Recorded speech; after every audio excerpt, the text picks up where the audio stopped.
আসসালামু আলাইকুম প্রিয় দর্শক, আমন্ত্রণ জানাচ্ছি সময়ের খবর এর এখনকার আয়োজনে। প্রথমে থাকছে সংবাদ শিরোনাম। কিশোরগঞ্জ আওয়ামী লীগের ঘাঁটিতে নজর দিয়েছে বিএনপির সদস্যদের। খালেদা জিয়ার শারীরিক অবস্থা সংকটময়। ভ্যান র্যালিতে হাদির নির্বাচনী প্রচারণা। বরিশাল ভোলা সেতু নির্মাণের দাবিতে শাহবাগ মোড় অবরোধ। এতক্ষণ শোনাছিলেন সংবাদ শিরোনাম, এখন জানাবো বিস্তারিত। একসময় আওয়ামী লীগের দুর্গ হিসেবে পরিচিত কিশোরগঞ্জে এবার ভোটের মাঠের চিত্র একেবারেই আলাদা। জুলাই অভ্যুত্থানের পর দলটির আগের সে আধিপত্য আর নেই। জাতীয় সংসদ নির্বাচন সামনে রেখে এবার জুলাই ঘুরে দেখাতে চায় বিএনপি। নেতাকর্মীদের নিয়ে এলাকা চষে বেড়াচ্ছেন জামাতে ইসলামীর সম্ভাব্য প্রার্থীরাও। ইসলামী আন্দোলন ও গণ অধিকার পরিষদে তৎপর রয়েছে। ১৯৯১ সালে জেলা ৭টি আসনের মধ্যে ৫টিতে বড় ব্যবধানে জয় পায় বিএনপি। বাকি ২টি যায় আওয়ামী লীগের ঘরে। তবে ১৯৯৬ ও ২০০১ সালে জেলায় ২টি করে আসন পায় বিএনপি। ২০০৮ সালের পর পরিবর্তিত বাস্তবতায় সবকটি আসনই ছিল আওয়ামী লীগের দখলে। তবে ৫ আগস্টের পট পরিবর্তনের পর বদলে গেছে আগের সব সমীকরণ। আগে জেলায় ৭টি আসন থাকলে পরে একটি কমিয়ে ৬টিতে নামিয়ে আনা হয়। এর মধ্যে এবার ৪টিতে সম্ভাব্য প্রার্থী দিয়েছে বিএনপি। অন্যদিকে সবকটিতে সম্ভাব্য প্রার্থীদের নাম ঘোষণা করেছে জামাত। কিশোরগঞ্জ ১ সদর হোসেনপুর নিয়ে গঠিত আসনটিতে জামাতের সম্ভাব্য প্রার্থী দলের সাবেক নায়েবে আমির মোসাদ্দেক ভুইয়া। দীর্ঘদিন থেকে নেতাকর্মীদের নিয়ে এলাকায় গণসংযোগ চালিয়ে যাচ্ছেন তিনি। বিএনপি এখনও এখানে প্রাথমিক মনোনয়ন চূড়ান্ত করে নাই, তাই প্রচারে বাড়তি সুবিধা পাচ্ছেন তিনি।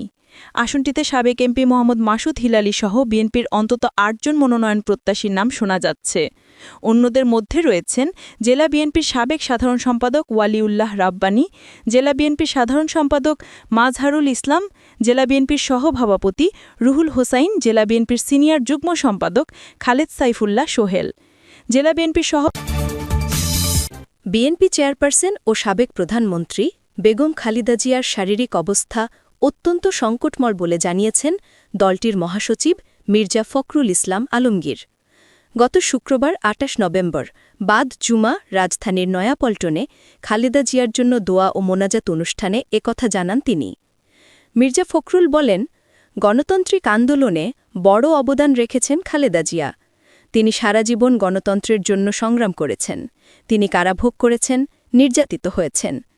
আমরা জানি গত দুদিন ধরে তিনি আবার অসুস্থ অবস্থায় হাসপাতালে ভর্তি হয়েছেন এবং গত বৃহস্পতিবার রাতে ডাক্তাররা বলেছেন যে তার শারীরিক অবস্থা অত্যন্ত সংকটময়।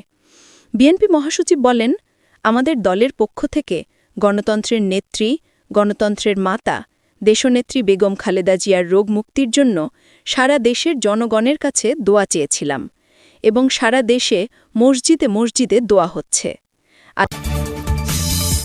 ঢাকা ৮ আসনের আসন্ন ত্রয়োদশ জাতীয় সংসদ নির্বাচনের প্রার্থী শরীফ ওসমান হাদি ইনকিলাব মঞ্চের মুখপত্র হিসেবে তার নির্বাচনী প্রচারণা জোরালভাবে চালিয়ে যাচ্ছেন।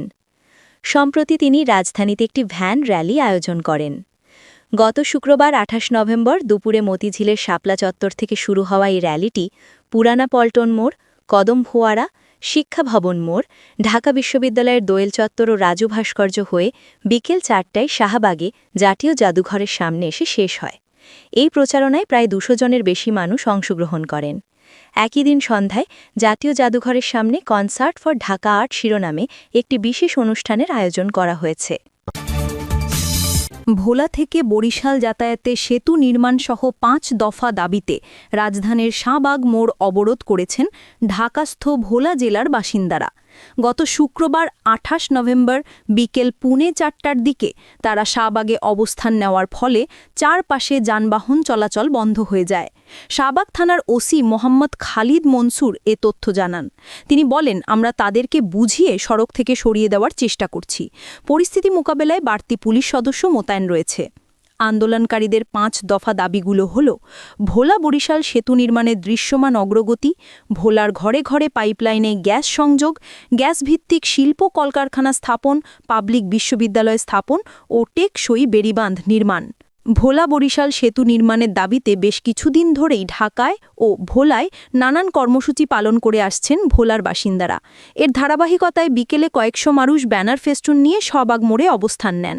সেতু নির্মাণের দাবির পাশাপাশি ভোলায় পাবলিক বিশ্ববিদ্যালয় নির্মাণ ও গ্যাস সংযোগ প্রদানের দাবিও তুলে ধরেন তারা।